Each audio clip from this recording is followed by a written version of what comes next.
Hey, Jordan brand, just released the black toes, okay? Thanks.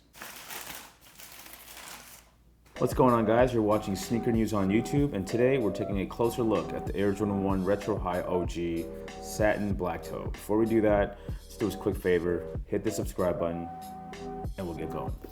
So like we said, this is the Air Jordan 1 Retro High OG, inspired by the original black toe colorway. It's pretty much the same, but of course there are some key differences that we'll touch on. Before we do that, let's just go over the basics. The release date is August 17th, 2019. The retail price is $160. As you can see, it comes with your classic Nike shoebox, and since this is a women's release, if you're trying to cop these and you're a male, you gotta go 1.5 sizes up. For example, if you wear a men's size 10, you need a size 11.5. So that's pretty much it. Now let's get right into the shoe. If you're familiar with original Air Jordan 1 colorways, this one doesn't really need any introduction. It is called the Black Toe, known for the black toe box with the white. Even though these are an OG colorway, these don't really quite get as much attention as either the band colorway or even the Chicago's, because Michael Jordan didn't really wear these in NBA games. There's actually very, very few occasions in which he was actually spotted in the black toes. Considering the prices of the retros that are going out right now, the black toes are pretty up there. They rival the Chicago pair. Right now, if you want to buy a pair, the most recent retro, it's probably around like $600 to $700. But the truth is, we'd like for them to come back, one more time, and there's a good chance that might happen because, as you guys know, this Black Friday, Jordan brand is going to introduce a new style of the Air Jordan 1 called the Air Jordan 1 High 85. That's supposed to be even closer to the original.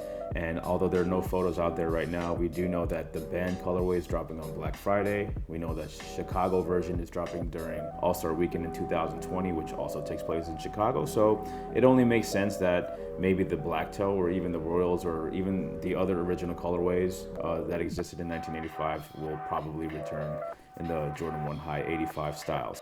Let's go back to these. It's a great colorway, like we said, one of the originals, but for women, Jordan brand did a few minor changes to the shoe. Most notably is the heel. So, while they're called satin, it's not exactly an authentic satin material. It's kind of has this sort of shiny sort of finish to it. It's like a sateen, like a mock satin, I guess you could say.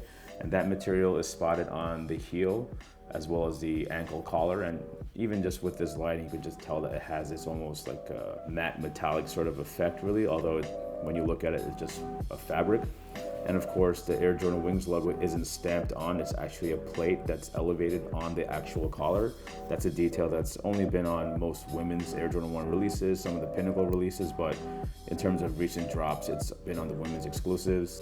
But the rest of the shoe, it's smooth leather. The swoosh and all the other black panels, the lace collar, even the padded ankle has that same like micro tumbled sort of look to it, while the white toe box as well as the midfoot again has that same micro tumbled texture to it.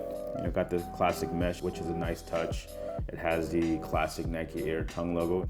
The outsole is a nice classic varsity red. You really can't go wrong. That's pretty much it. It's a very straightforward shoe, and Jordan brand is taking a lot of efforts to include a lot of women's exclusives into their product line, so they're speaking directly to the women consumer, but these for a fact will be chased after by the dudes. So again, if you're trying to cop, you got to go 1.5 sizes up. If you're a size 9, you need a 10.5. If you're size 11.5, you need a 13.